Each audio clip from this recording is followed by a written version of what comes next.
গণ অভ্যুত্থানের শক্তিগুলোর বিরোধ, স্বার্থন্বেষা ও মতান্ধতা, অন্যদিকে গণ অভ্যুত্থানের বিরুদ্ধে শক্তিগুলো ঐক্যবদ্ধ হয়ে ক্রমশ উত্থান সরকারকে বেকায়দায় ফেলছে বলে মন্তব্য করেছেন অন্তর্বর্তী সরকারের তথ্য উপদেষ্টা মাহফুজ আলম। তিনি বলেন, আমরা সংবাদ সম্মেলনে বলেছিলাম সরকার কঠোর অবস্থানে যাবে। গতকাল থেকে আজ পর্যন্ত বিভিন্ন জায়গায় গ্রেপ্তার চলমান এবং বিচারের কাজ দ্রুত ও সুষ্ঠু করার লক্ষ্যেও সরকার তৎপর।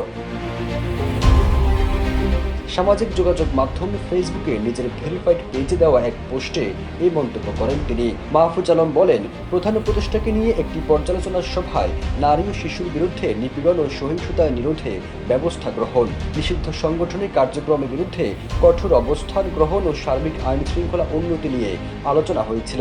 যমুনা ইলেকট্রনিক্স ঈদে ডাবল খুশি অফার সিজন 3, যে কোনো পণ্য কিনলেই পাচ্ছেন নিশ্চিত ঈদ উপহার। সরকারকে কারা কিভাবে বেকায়দায় ফেলছে এ বিষয়ে মাহফুজ আলম বলেন, দ্রব্যমূল্য নিয়ন্ত্রণ, সন্ত্রাসীদের গ্রেপ্তার ও বিচার, প্রতিষ্ঠানসমূহকে শক্তিশালী করা, জুলাই শহীদ ও আহত ব্যক্তিদের জন্য ইতিবাচক উদ্যোগ গ্রহণ থেকে শুরু করে বিভিন্ন ইস্যুতে সরকার সক্রিয় ও সফল। কিন্তু সামরিক বেসামরিক আমলাতন্ত্র, ব্যবসায়িক শ্রেণী ও মিডিয়ার মধ্যকার গণ অভ্যুত্থানের শক্তিগুলোর বিরোধ, স্বার্থন্বেষা ও মতান্ধতা, অন্যদিকে গণ অভ্যুত্থানের বিরুদ্ধে শক্তি ঐক্যবদ্ধ হয়ে ক্রমশ উত্থান সরকারকে বেকায়দায় ফেলছে।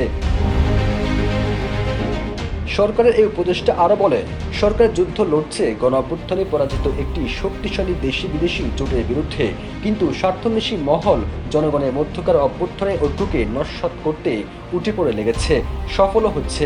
তিনি বলেন, আমাদের মনে রাখতে হবে দেশে এখন যুদ্ধ বিরাজ করছে এবং সেই যুদ্ধ অন্য জায়গা থেকে আমাদের উপর চাপিয়ে দেওয়া হয়েছে। একটা কন্ট্রোল রুম থেকে সেই যুদ্ধের প্রতি সপ্তাহ দিনের কর্মসূচি চালু করা হয়। আমাদের সেই যুদ্ধের বিরুদ্ধে ঐক্যবদ্ধ হয়ে প্রতিরোধ করতে হবে।